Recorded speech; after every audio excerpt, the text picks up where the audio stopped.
ድንግል ማርያም አምላክን ከመጽነሷ በፊት እንደምትጸንሰው ቀድሞ ተነግሯታል ወይስ ጽንሱን አይታ ነው ያወቀችው? አቤት ማን የነገራት? አባ ጊዮርጊስ ዘጋስጫ የተባለው ሊቅ በመጽሐፈ ምስጢሩ አስቀድሞ ባይነግራት ኖሮ ትታወክ ነበረ። በዚያ ላይ ነፃ ፈቃዷን መጠበቅ አለበት። ስለዚህ እግዚአብሔር ዝም ብሎ አይደለም የተጸነሰው። በስድስተኛው ወር መልአኩ ገብርኤል ናዝሬት ገሊላ ወደምትባል ከተማ ዮሴፍ ለሚባል ሰው ወደ ታጨች ወደ አንዲት ድንግል ከእግዚአብሔር ዘንድ ተላከ ይላል። ከማን ዘንድ? የድንግሊቱም ስም ማርያም ነበረ ይላል። የድንግሊቱ ስም ማን ነበረ? ብሉይና ሐዲስ ይናገራሉ። ነቢየ እግዚአብሔር ኢሳይያስ እነሆ ድንግል ትጸንሳለች ወንድ ልጅም ትወልዳለች ብሎ ነበር። ቅዱስ ሉቃስ ተቀበለውና የድንግሊቱም ስም ማን ነበር አለ? ያቺ ትጸንሳለች የተባለችው ድንግል ስሟ ማርያም ነበረ።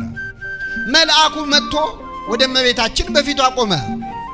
መልአኩም ወደ እርሷ ገብቶ እንዲህ አላት፣ ደስ ይበልሽ ጸጋ የሞላብሽ ሆይ ጌታ ከአንቺ ጋር ነው። አንቺ ከሴቶች ተለይተሽ ምን ያልሽ ነሽ? የተባረክሽ ነሽ። ልብ አድርጉ፣ ገብርኤልን የላከው ማን ነው? ምእመናን፣ ገብርኤል የሚናገረው ማን ተናገር ብሎ የላከውን ነው። ስለዚህ ምእመናን የድንግል ማርያም ምስጋና ገብርኤል ይናገረው እንጂ ከፍጡራን የመጣ አይደለም፣ ከእግዚአብሔር የመጣ ነው። ከበላይ እንደተላከ እኮ እንደ ባለስልጣን በቁጣ በኃይለ ቃል አይደለም የተናገረው። ወደ ጉዳዩም አልገባም ቅዱስ ገብርኤል። ገናናው መልአክ ቅዱስ ገብርኤል በ15 ዓመቷ ብላቴና በድንግል ማርያም ፊት ቅዱስ ገብርኤልን እኮ እናውቀዋለን። መላእክት ቀደምት ከዋነኞቹ አለቆች አንዱ ገብርኤል የባቢሎንን እሳት ያልፈራው ያ እሳታዊው መልአክ ቅዱስ ገብርኤል በድንግል ማርያም ፊት አደግድጎ ቆሞ ጸጋን የተሞላሽ ሆይ ምን ይበልሽ አላት? ደስ ይበልሽ አላት።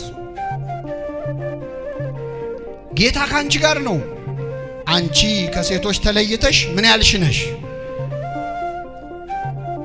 ይህንን ምስጋና አቀረበላት ለእመቤታችን። የሚገርመው እዚያው ምዕራፍ ላይ ቅዱስ ገብርኤል ወደ ዘካርያስ ሄዶ ስለ መጥምቁ ዮሐንስ መወለድ ነግሮት ነበር። ግን ሲነግረው ምንድነው ያለው? ዘካርያስ ሆይ ጸሎትህ ተሰምቶልሃልና አትፍራ ነው ያለው። ምንህ ተሰምቶልሃል? ጸሎት። ለምን? ዘካርያስ ብዙ ዓመት እግዚአብሔርን ልጅ ስጠኝ ብሎ ለምኖ ነበር።